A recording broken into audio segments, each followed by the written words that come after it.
All right, so let's go here to Ohio and talk to Jennifer. Hi, Jennifer. Can you hear me? I can hear you. Great. How may I help you today, my friend? Hi. My husband is in an affair with my ex-best friend and I have four daughters. This affair started. She was clearly in limerence first and was drawing him in and basically telegraphing this affair to my daughters and I last fall. But my husband is the nicest, most honorable. I'm sure you've heard a million times. Yeah. High integrity. People will just be astounded. The people that know just can't even believe it because he's just the sweetest guy. In fact, he just had his birthday, and somebody posted to the kindest man I know. And so she drew him in. She's, obviously a little more reckless, and she did this to her first husband, and she's very wild, very fun. She was a fun friend. She's the mother of my 16-year-old daughter's best friend since childhood. So this woman's been a second mom to my daughter, Charlotte. And she was very close to my 23-year-old who had graduated and come home from college. So they did a lot, yoga, coffee. In fact, they got in the way of my relationship with my 23-year-old. She did, and as she was getting in my marriage. And I just, looking back, all the signs were there. She wanted to play squash with him.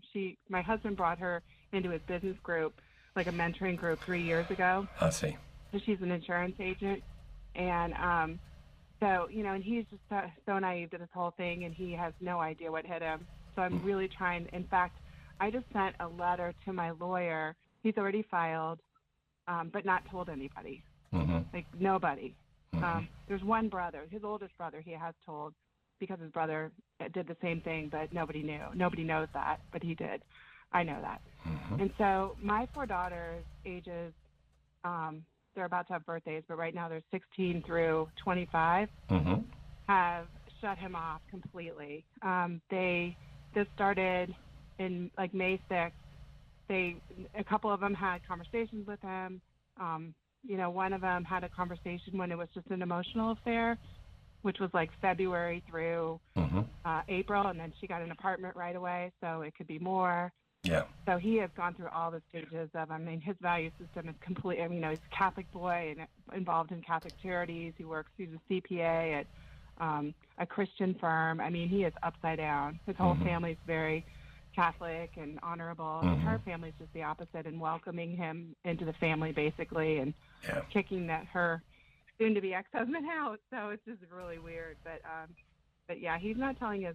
So a couple of things. One, I'm so caught in the middle of my girls. They adamantly do not want a relationship with him because they're so betrayed by her. It's just very ugly. Right. And they feel like, and he's sent them a few emails, maybe 4 total. Everyone is, in a way harmful. 2 of my girls have blocked him from everything. And I feel like the limerence intensifies because they won't speak to him. Not be necessarily. On that? Not necessarily. Okay. It does mean, when there's any kind of obstacle, it does tend to make the two people feel closer to each other. Okay.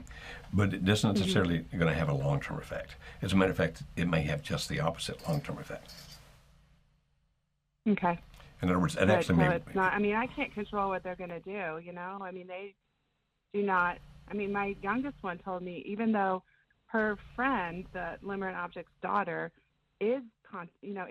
she's disappointed and mad at her mom and not being great with her mom, but her mom's more manipulative, so she's able to draw this daughter in. Yeah. And then she has a 12-year-old too, girl. So their kids are younger, but my youngest daughter, Charlotte, is just like, no, I'm not going to have a relationship with him. They've just. Good for them. The girls are strong. Good for them. They're like, no, I'm not going to. Not to pull out old wounds, but did your daughters do this to you? No, my daughters were very, very young. When I left Alice, my daughters were 13 and 6, and the 13-year-old is mentally handicapped. So she operates at about the level of a slow 6-year-old. So no, they were too young. But what's happening here, first of all, I would not try to intervene in the sense of saying you girls need to have things to do with your dad. They have a right to feel what they feel.